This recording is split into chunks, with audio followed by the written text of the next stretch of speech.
Good afternoon. This is Denise Sanderson, City of Clearwater Economic Development and Housing Department. Thank you so much for joining us today. We wanted to spend some time today talking through Clearwater's Back to Business Grant and Professional Services Program. We did have a Facebook Live session on Friday afternoon. If you were able to join us, some of this information may be a bit repetitive.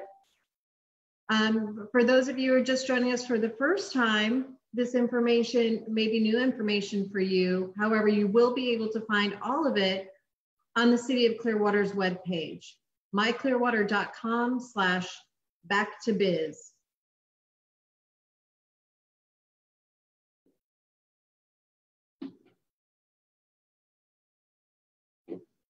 Bear with me just a moment, folks. Sorry about this.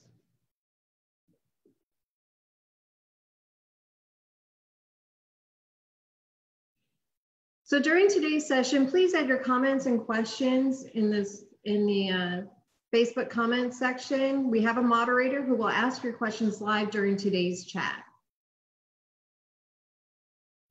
And a brief overview, brick and mortar businesses are those who occupy a commercial space, and those who qualify will receive a $3,000 grant to cover business expenses, as well as professional services up to $1,000, which will include business counseling, accounting, legal, marketing, web design, and related services.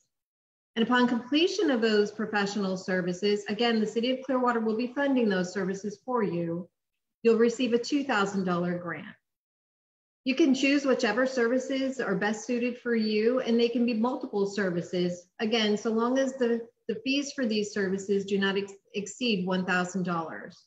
Our partner agencies, Amplify Clearwater, Prospera, and Tampa Bay Black Business Investment Corporation will facilitate the arrangements for these services, and we'll handle all of that with you.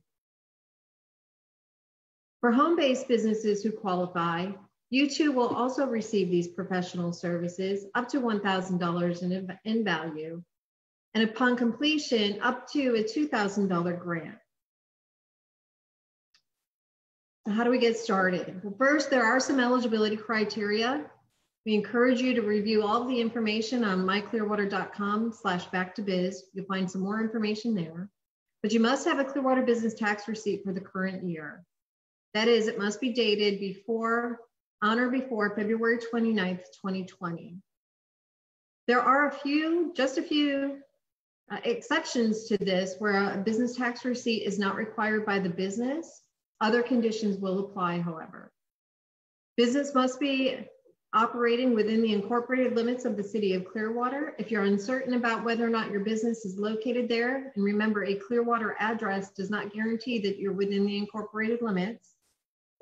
You can always go to the property appraiser's website and plug in your business address, and it will give you some information as you look at that site, identifying the taxing jurisdiction. It should be a CW or similar. There are a couple of other codes. We'll post them in future Facebook chats or up on the website.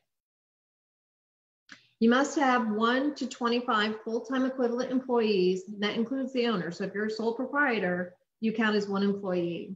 And how that is determined is you could have 46 employees.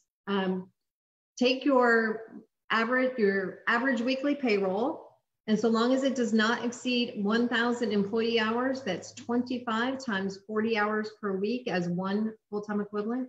So 25 times 40 is 1,000 hours. Again, if you have 50 employees or some other number of employees greater than 25, but many of them are part-time, you likely will qualify. Do the math. And if you have fewer than 1,000 average weekly employees as of February 29th, you will qualify. You must have been operating since at least October 1, 2019, and still open on February 29th, 2020. And you must expect to return to full operation within a reasonable period of time following the crisis. For businesses that have already applied for or received funding from county, state, or federal programs, you are still eligible to apply so long as you meet all of the other qualifying criteria. Eligible business types include public food service establishments, bars, pubs, and nightclubs, certain non-essential businesses, generally identified in Section 5 Safer at Home Guidance document. You'll find all of these links on our website. Short-term lodging and vacation rental management companies and places of public assembly. Those are also found in the Safer at Home document found on our website. Ineligible business types include publicly traded companies, nonprofit corporations, businesses with code enforcement liens, and those whose ownership includes somebody serving an active sentence for financial mismanagement. About the application process. So there are some very distinct steps that we'll be taking. We are currently in step 1. We're asking you to go to myclearwater.com/back-to-biz. You'll find program guidelines, sample applications. This presentation will be posted, as will Fridays, and you'll be able to send questions through the contact form. And later today, you'll see frequently asked questions posted there. Beginning this morning at 8 a.m., the city began accepting pre-qualifying applications. It's important to note there is absolutely no advantage. So if you were able to complete that already this morning, wonderful, but you do have until 11:59 p.m. on Sunday, May 17th to complete this pre-qualifying step. Again, there is no advantage given based on order of completion. So if you're not able to get in there today and register, don't worry, you have another 6 days to do so. Again, that's 8 a.m. this morning, we open that up, and that closes down at 11:59 p.m. on Sunday, May 17th. You'll find access to the registration and pre-qualification on the city's website. Again, that's myclearwater.com/back-to-biz. This is a screenshot of what you'll see on our website. And as it says there, a randomized selection will take place on May the 18th. There is no advantage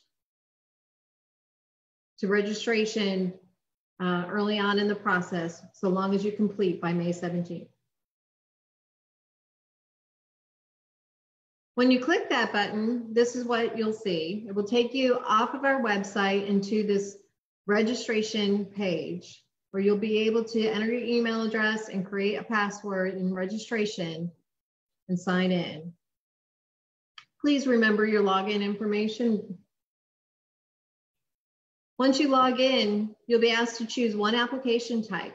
Importantly, if you have more than one qualifying business, you will have to go in for each qualifying business and file separate applications, or rather pre-qualifications.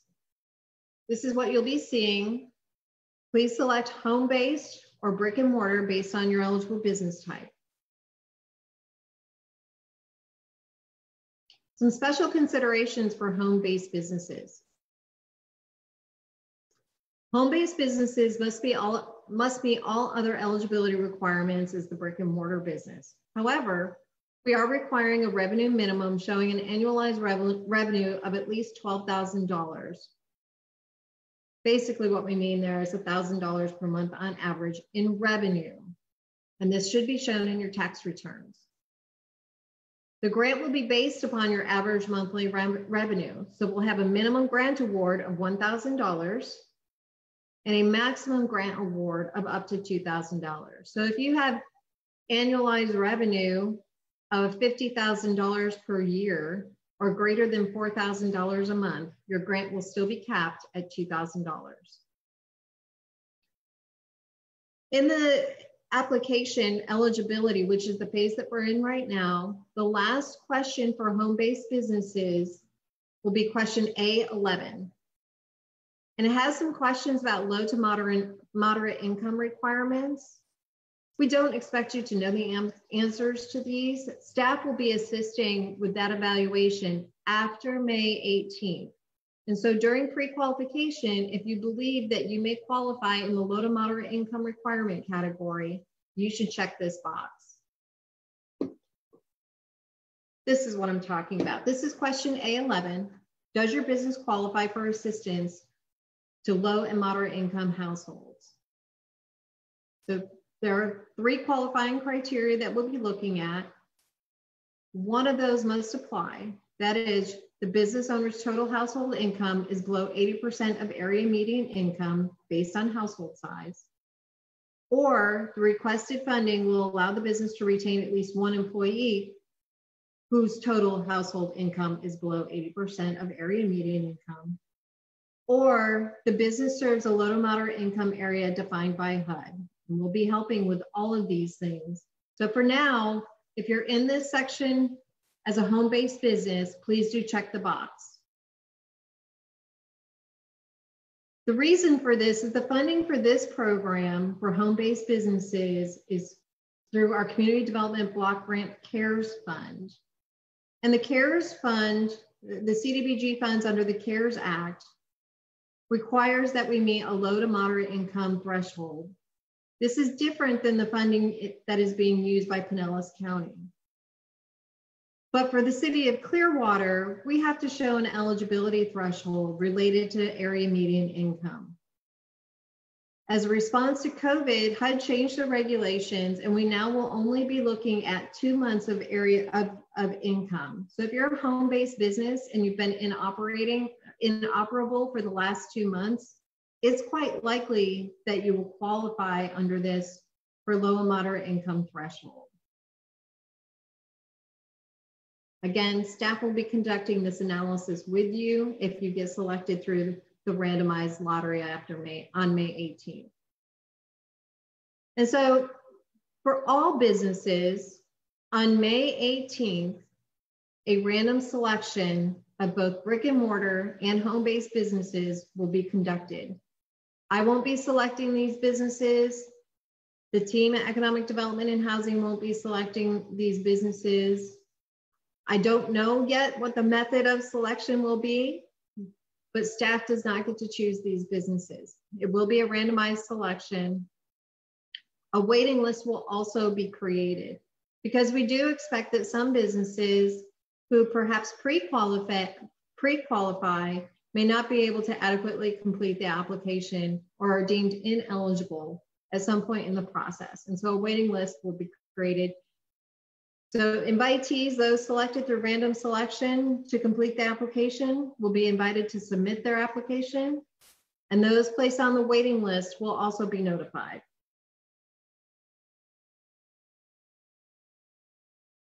So in completing that application, again, this begins after May 18th. You'll go back on to complete your application and produce and upload various documents to demonstrate location, status, and employee count, recent business income and expenses, excuse me. And for brick and mortar businesses, you have the option to choose professional services, but you may not wish to do so. You may wish to just simply take that first $3,000 grant, and that's up to you. If you choose to select professional services, please do so. Remember, home-based businesses, it is a requirement, as that's the only way you'll be able to receive a grant. You'll need to digitally sign and attest that all information is truthful, and that process should take about 15 to 20 minutes. For those unable to scan and upload documents from home or don't have that ability at their workplace, our libraries will be open beginning May 18th with some limited hours, and our staff at the library resource desk will be able to assist you with completing that aspect of the application. So again, those invited to complete an application through random selection will begin that process on May 18th, and we'll have until 11:59 p.m. on Sunday, May 31st. That's 14 days to complete that application. This will be reviewed on a first completed, first served basis. So it's certainly helpful to you if you complete it as close to the 18th as you're able to do so. But please know, when we create this list of invited applicants, we will also be creating it with the budget in mind. And so anybody invited to apply, you will be guaranteed the maximum funding amount allowed for the eligibility. So for brick and mortar businesses, once you submit your completed application, or rather within your application, we'll ask you to include your CARES business grant case ID number. And for those of you who have applied for Pinellas County CARES program, you'll see that these applications are very, very similar. But if you have a Pinellas CARES business grant ID number, it's really helpful to us if you could include that in your application. Again, that begins after May 18th. If you've been approved by Pinellas County and can produce a valid business tax receipt, you'll save staff a ton of time in reviewing your financials, and we'll be able to process that check, that $3,000 grant, much quicker.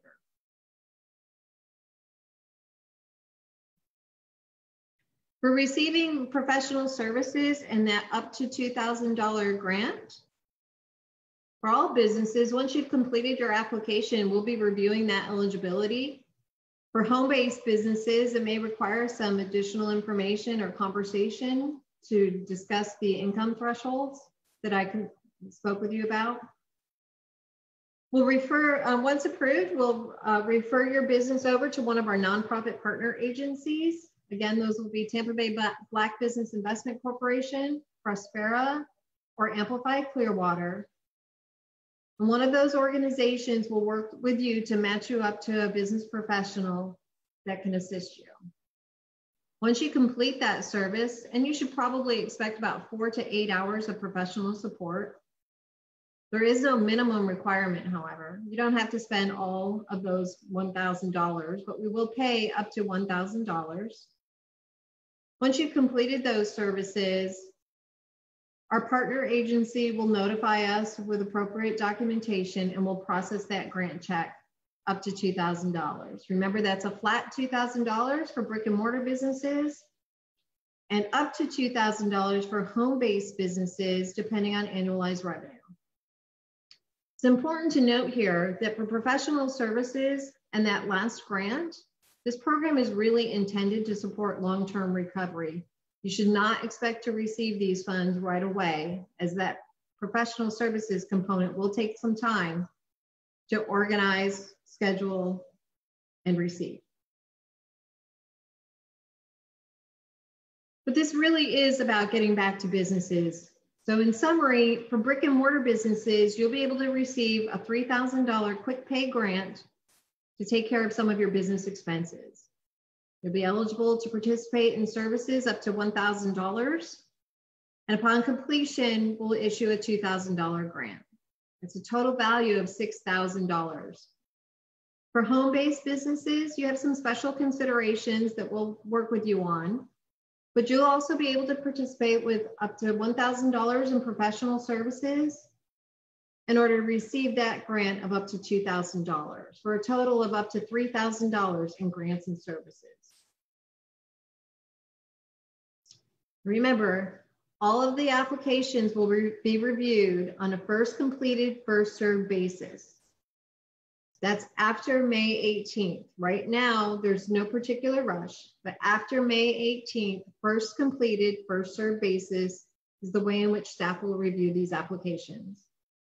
And once an applicant is deemed eligible for professional services, we will reserve subsequent grant funds.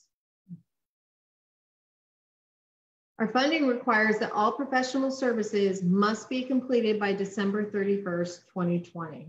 Certainly, we do not anticipate that that's how long it will take for you to receive these services. So that's just simply our sunset date for when they must be completed. Thank you so much for joining me for this discussion on Clearwater's Back to Business Grant and Professional Services Program. Be happy to take any questions today. Hello, Denise. So we've had several questions come in. Someone is wondering if they can take marketing web design classes online as part of the professional services program. Unfortunately, no. What we're hoping to do for marketing and web and all the other service providers is really help generate some economic activity with professional organizations. And this does not include educational institutions at this time. That doesn't mean that we won't reconsider at some future date, but as of now, that is not how it's conceived. And remember, for any professional services, they are approved and arranged for by our partner agencies. Thank you. Someone is asking, what is a business tax receipt? I have an occupational license from Clearwater. Is that what you were referring to? Great question. Yeah, so occupational license is the name that business tax receipt is formerly known as. It is now known as a business tax receipt. It may say one or both on the paperwork. I honestly am not sure. But occupational license and business tax receipt is the same thing. However, it renews annually, so make sure that it's up to date. Okay. Someone would like to know how they would find out if they are within the incorporated limits of Clearwater.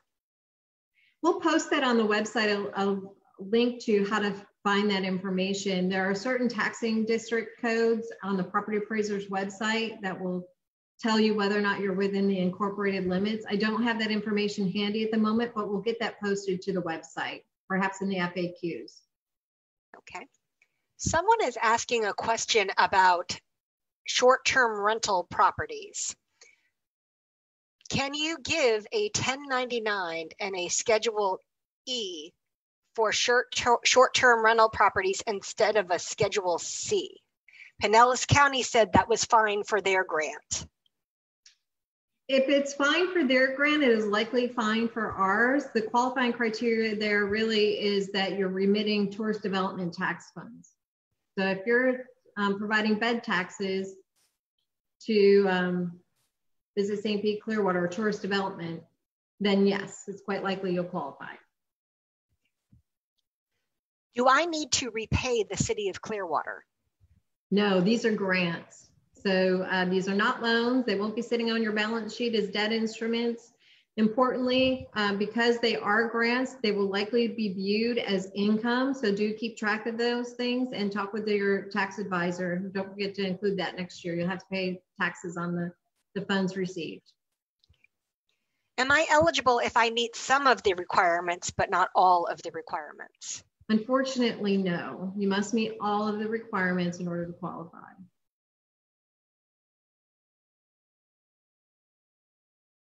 Why are only some of these types of businesses getting assistance? You know, it's very, very difficult to try to draw the line somewhere. And we took our lead from Pinellas County. Most of the information that we're including in our program, or most of the criteria rather that we're including in our program, is very similar to Pinellas County. Unlike Pinellas County, however, we are also providing some support for our home-based businesses.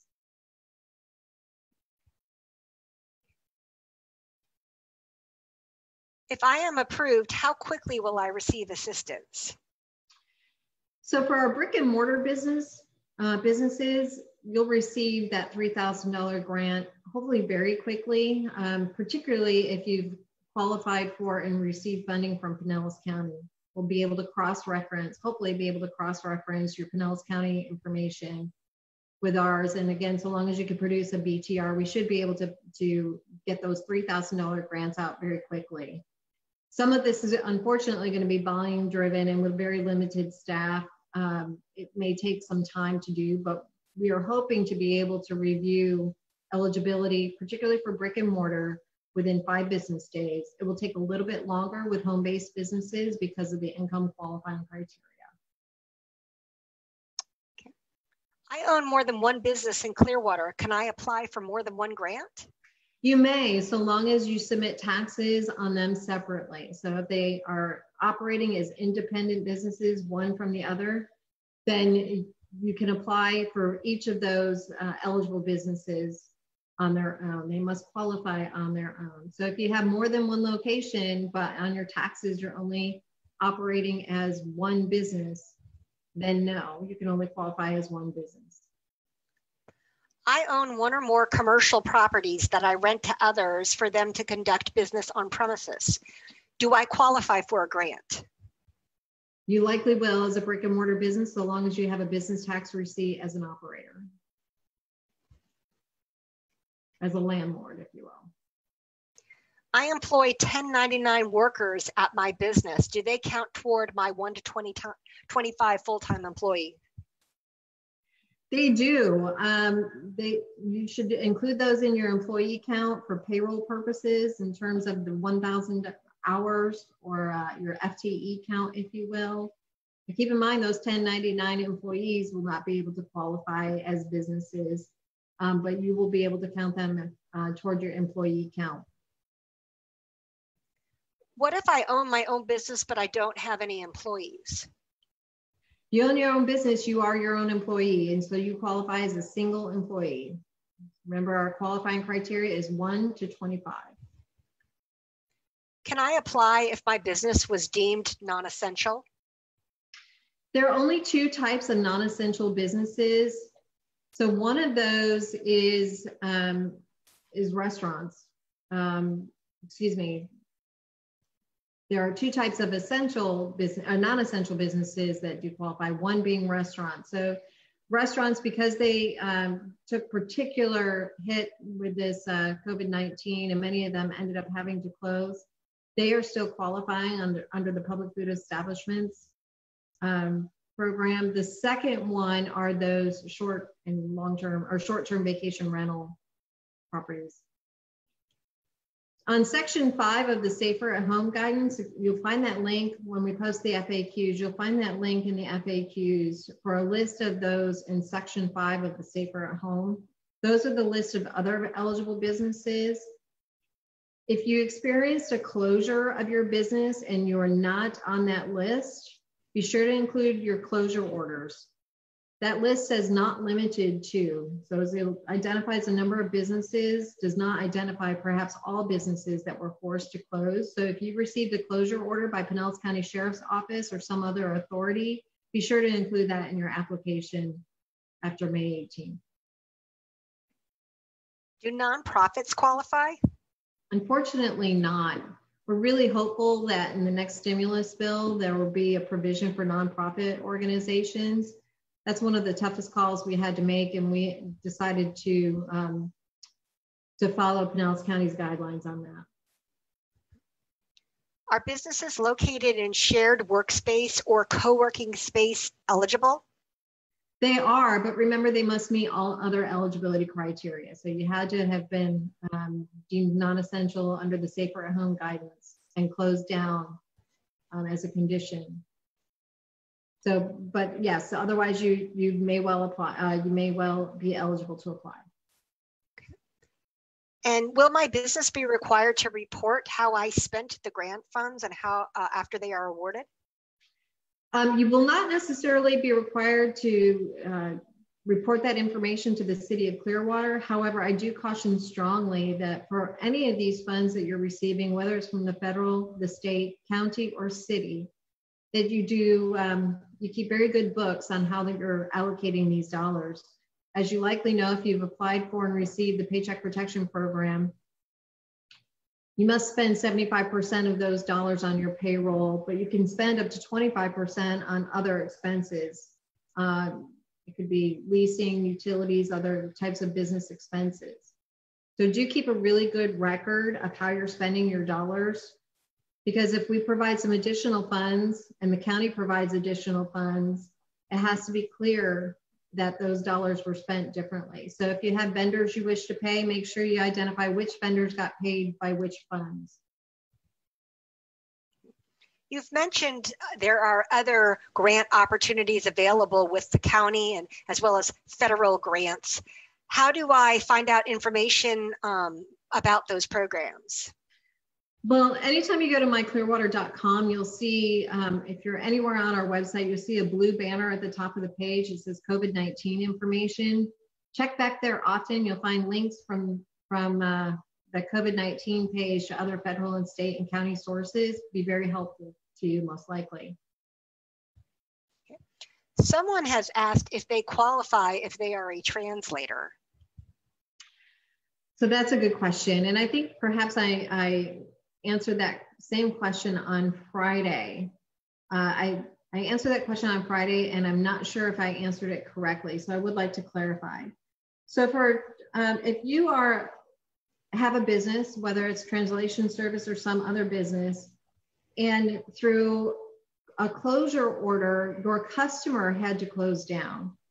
So for instance, let's say you're a translator for the court system, and the court system is closed down as a non-essential service.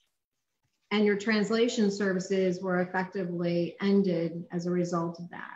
We would look at translation services in that regard, but generally speaking, translation services were not ordered closed by the governor or the county. So it really depends on the circumstances, and all of that will be addressed in your application after May 18th. You can provide all that context and information as a part of that. So I'm filling out my application and I have questions. How do I get in touch with someone in the Economic Development Department for assistance? Go to myclearwater.com/back-to-biz, and at the bottom of that page, you can enter some contact information and we will respond to that. Let us know your name, email address, phone number, including secondary phone number, and your preferred method of contact. And we'll either call or email you to make sure we address your questions. Great. Well, it looks like we've come to the end of the questions. Unless anyone else has additional questions they would like to submit at this time at the bottom of the Facebook Live, we're here to answer your questions now. And like Denise said, we're here if you go to the landing page, myclearwater.com/back-to-biz to answer further questions.